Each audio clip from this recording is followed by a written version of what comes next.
नमस्कार, मैं हूं अमित पालित और इलेक्शन के सबसे बड़े शो अब की बार किसकी सरकार में आप सभी का स्वागत है, जहां हम आपको यूपी और पंजाब की चुनावी खबरें दिखाएंगे। और सबसे पहले नजर आज की 3 बड़ी खबरों को करते हैं। आज की पहली बड़ी खबर कहां से है? राजस्थान से है, लेकिन इसका असर उत्तर प्रदेश में हो रहा है, क्योंकि दलित की लिंचिंग पर राहुल प्रियंका क्यों चुप है, यह सवाल पूछा जा रहा है। उत्तर प्रदेश का सियासी पारा चढ़ गया इस खबर के बाद। बीजेपी के बाद मायावती ने भी कांग्रेस की गहलोत सरकार पर अटैक करते हुए कहा है कि राहुल गांधी और प्रियंका गांधी कहां पर है, क्या वो हनुमानगढ़ नहीं जाएंगे? और उनके साथ ही 2 सीएम भूपेश बघेल और चन्नी पीड़ित परिवार के लिए 50-50 लाख की मदद का ऐलान कब करेंगे, जिस तरह से उन्होंने लखीमपुर के लिए किया। एक दलित की मौत हो गई है। दूसरी बड़ी खबर आपको बता दें, किसान बहाना लेकिन 2022 पर निशाना। प्रियंका गांधी का हम कह सकते हैं कि जो उनकी रैली होने जा रही है, उस रैली में आज प्रधानमंत्री के अलावा जो केंद्र सरकार है, साथ ही साथ आपको बताएं कि जो राज्य सरकार है, उन पर अटैक किया जाएगा। और ये जो रैली हो रही है वो प्रधानमंत्री मोदी के संसदीय इलाके काशी में हो रही है। नाम रखा गया है किसान न्याय रैली। और प्रियंका के भाषण में आप मान के चलिए कि लखीमपुर कांड छाया रहेगा, लेकिन रैली से पहले जो पोस्टर लगाए गए हैं, पोस्टर में प्रियंका गांधी को बतौर मां दुर्गा दिखाया गया, उस पर भी विवाद खड़ा हो गया है। और तीसरी बड़ी खबर, जी हां, 2022 की जंग। और तीसरी बड़ी खबर है कि आखिरकार बीजेपी का मिशन मुस्लिम क्या है। जी हां, अल्पसंख्यकों पर किस तरह से बीजेपी अब निशाना साध रही है। और इस वक्त लखनऊ में यूपी बीजेपी अल्पसंख्यक मोर्चा की बैठक चल रही है, जिसके जरिए कोशिश होगी कि आखिरकार किस तरह से अल्पसंख्यकों को अपने साथ जोड़ा जाए। बीजेपी अध्यक्ष स्वतंत्र देव सिंह भी है। सवाल है कि क्या चुनाव में मुस्लिमों पर पैठ बना पाएगी बीजेपी? क्या बीजेपी का जो यह निशाना है अल्पसंख्यक वोटर्स पर, क्या वो सध पाएगा? लेकिन शुरुआत करते हैं आज की बड़ी खबर के साथ, जिसको लेकर सियासी हलचल बहुत तेज है, क्योंकि एक दलित की पीट कर निर्मम तरीके से हत्या कर दी गई है। राजस्थान के हनुमानगढ़ का यह घटना है। राहुल गांधी, प्रियंका गांधी, साथ ही चन्नी और साथ ही साथ भूपेश बघेल से पूछा जा रहा है कि आखिरकार वो कब जाएंगे राजस्थान और कब जाकर वहां पर छत्तीसगढ़ और पंजाब के सीएम 50-50 लाख के मुआवजे का घोषणा करेंगे, क्योंकि जिस तरह से एक दलित की सरेआम पीट कर हत्या कर दी गई, इसको लेकर गहलोत सरकार घेरे में है।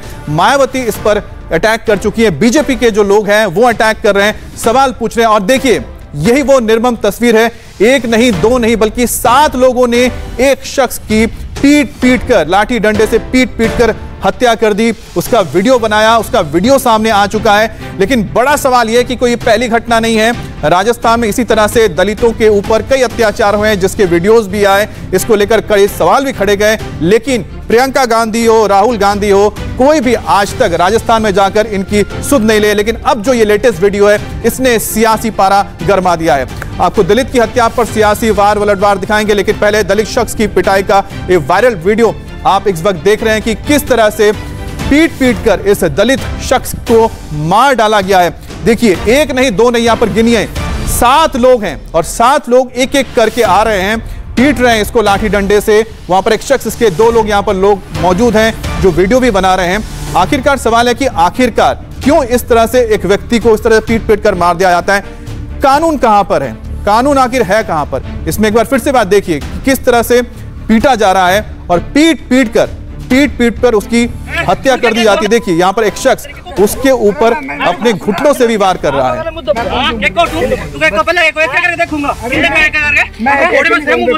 तो तस्वीरों में आप देखिए कि एक आदमी इसका पैर पकड़ के रखा हुआ है, एक ने इसके हाथ पकड़ के रखे हुए हैं, और तीसरा आदमी अब इसको लाठी डंडे से निर्मम तरीके से पीट रहा है। और एक व्यक्ति अपने घुटनों से भी उसके चेहरे पर, उसके मुंह पर घुटना दबाए हुए, ताकि वो कुछ चिल्ला ना पाए, कुछ बोल ना पाए। और 2 लोग लगातार उस पर लाठी बरसाए जा रहे हैं। तो ये वीडियो ये बताता है कि आखिरकार राजस्थान में क्या कानून का कोई डर नहीं है? क्या वहां की सरकार मूक दर्शक बनी हुई है? और क्यों एक के बाद एक वहां पर दलितों पर इस तरह से अत्याचार के घटनाएं हो रही हैं, वीडियो सामने आ रहे हैं। लेकिन सवाल तो वही है कि आखिरकार राहुल गांधी, प्रियंका गांधी कहां पर है? उत्तर प्रदेश में होता है, पहुंचते हैं, अच्छी बात है लोगों की मदद करने के लिए, लेकिन उनका जो राज्य है जहां पर कांग्रेस की सरकार है, वहां से क्यों नदारद रहते हैं? राजस्थान में दलित की हत्या के बाद मायावती ने कांग्रेस पर बड़ा अटैक किया है। मायावती ने सवाल किया कि क्या दलित की जो हत्या हुई है, उनके जो कातिल है, उनको सजा नहीं दी जाएगी? और जो सजा अगर दी जाएगी तो हाईकमान कहां पर है? हाईकमान चुप क्यों बैठा है? यहां पर छत्तीसगढ़ और पंजाब के सीएम क्यों नहीं पहुंच रहे हैं? यहां पर पहुंच के क्यों वहां पर मुआवजे का ऐलान नहीं किया जा रहा है? आंसू बहाना जो देखने को मिलता है, जिस तरह से प्रियंका गांधी, राहुल गांधी पहुंचते हैं वहां जाकर, जैसे हमने उत्तर प्रदेश में देखा है कि वो लोगों की मदद करते हैं, तो आखिरकार राजस्थान हनुमानगढ़ में दलित की पीट कर हत्या कर दी गई, दुख हुआ और निंदनीय है, लेकिन कांग्रेस हाईकमान चुप क्यों है? सबसे बड़ा सवाल यही है कि आखिरकार हाईकमान चुप क्यों है? और मायावती के इस ट्वीट की वजह से कहीं ना कहीं एक सियासी भूचाल इसलिए आएगा क्योंकि अब बीजेपी के साथ साथ जो दूसरी जो पॉलिटिकल पार्टीज हैं वो भी अब कहीं ना कहीं कांग्रेस को घेरेंगी। और निंदनीय है, लेकिन कांग्रेस हाईकमान चुप है, यह सबसे बड़ा सवाल है। राजस्थान के हनुमानगढ़ में दलित की पीट कर हत्या कर दी गई, बहुत ही दुखद है, निंदनीय है, लेकिन कांग्रेस हाईकमान चुप है। मायावती ने तीखा निशाना साधा है। क्या छत्तीसगढ़ और पंजाब के सीएम वहां जाकर परिवार के लिए 50-50 लाख रुपए की मदद नहीं देंगे? बीएसपी ने कहा है कि दलितों के नाम पर घड़ियाली आंसू बहाना बंद करे कांग्रेस। तो यूपी चुनाव में दलित वोट बैंक बड़ा फैक्टर है और यही वजह है कि मायावती के निशाने पर सीधे कांग्रेस हाईकमान है। हनुमानगढ़ की वारदात पर सबसे पहले बीजेपी ने गहलोत सरकार पर अटैक किया। बीजेपी प्रवक्ता गौरव भाटिया ने कहा कि क्या राहुल, प्रियंका, चन्नी और बघेल राजस्थान जाएंगे? राजस्थान में दलित युवक को पीट के मार दिया गया, नृशंस हत्या की गई। क्या राहुल गांधी, प्रियंका वाड्रा गांधी, चन्नी जी, भूपेश बघेल जी वहां जाएंगे? और हो सकता है वो व्यस्त हों कि उनकी राजनीतिक रोटियां अभी तवे पे डली हैं तो समय ना मिले, लेकिन क्या ये तो सुनिश्चित कर सकते हैं कि जो आरोपी हैं वो गिरफ्तार हों? कि चाहे वो राहुल गांधी हो, प्रियंका वाड्रा गांधी हो या अखिलेश यादव हो या तमाम और नेता हो, इनके मन में कोई पीड़ा नहीं है, इनके मन में कोई पीड़ा नहीं है, इनके अंदर केवल एक राजनीतिक कीड़ा है।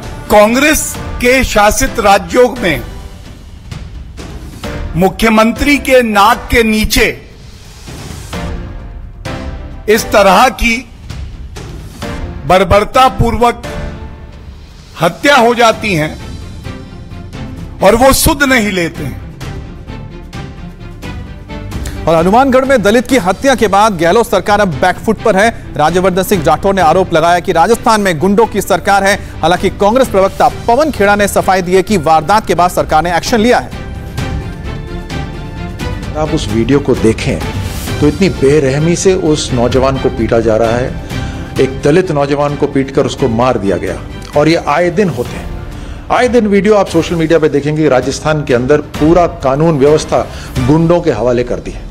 राजस्थान की सरकार केवल नाम की सरकार है, काम की सरकार नहीं है। इनका ध्यान सिर्फ दो चीजों के ऊपर है। एक, किस तरह से उनकी सत्ता बनी रहे, और दूसरा, केंद्र में उनके लीडर उनसे किस तरह से खुश रहे। क्या कोई भी कांग्रेस का वर्कर पीटने वालों की रक्षा में झंडा बरदार बनकर निकला है? पहला सवाल। दूसरा सवाल, क्या एफआईआर हुई या नहीं हुई? जी हां, एफआईआर हुई, गिरफ्तारियां हुई।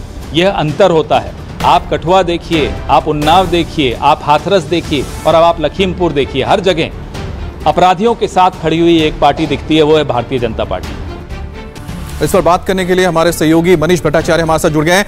मनीष, सरकार क्या कार्रवाई कर रही हो अपनी जगह है, लेकिन जिस तरह से राजस्थान में एक के बाद ऐसी घटनाएं आई हैं जहां पर दलितों पर अत्याचार होता है, आखिरकार हो क्या रहा है?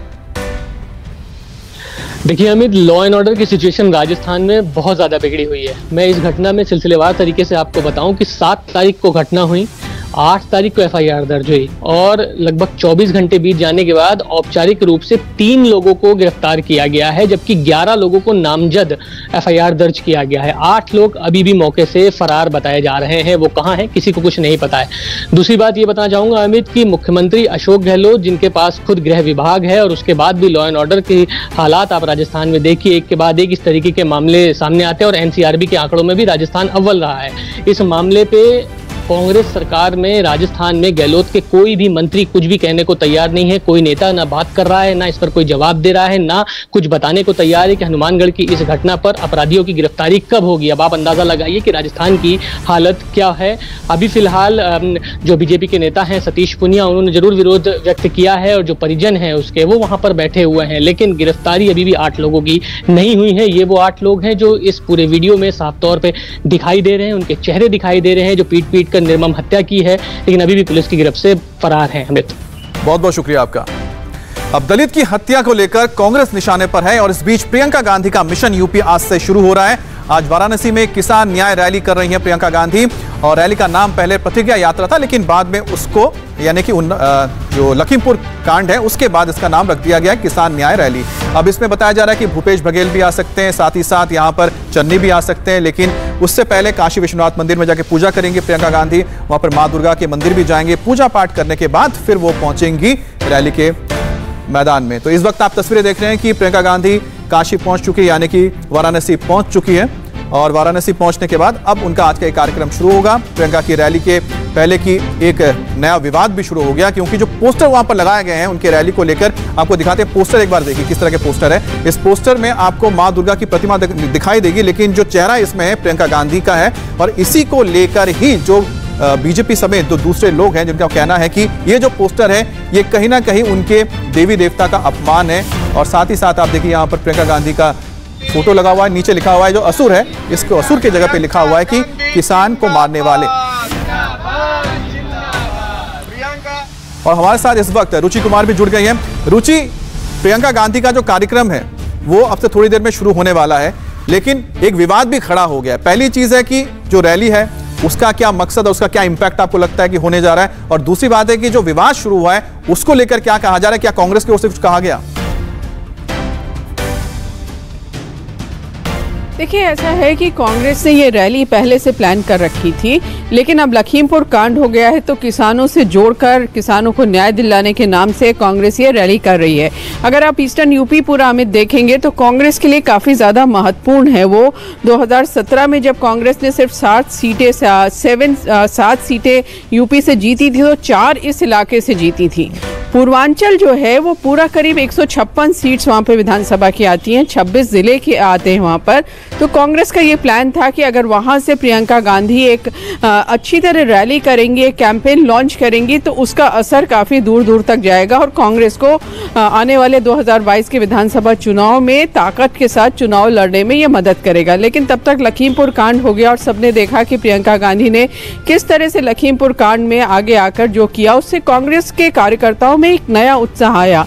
तो अब इस रैली के जरिए कांग्रेस एक बार यूपी में खड़े होने की कोशिश कर रही है।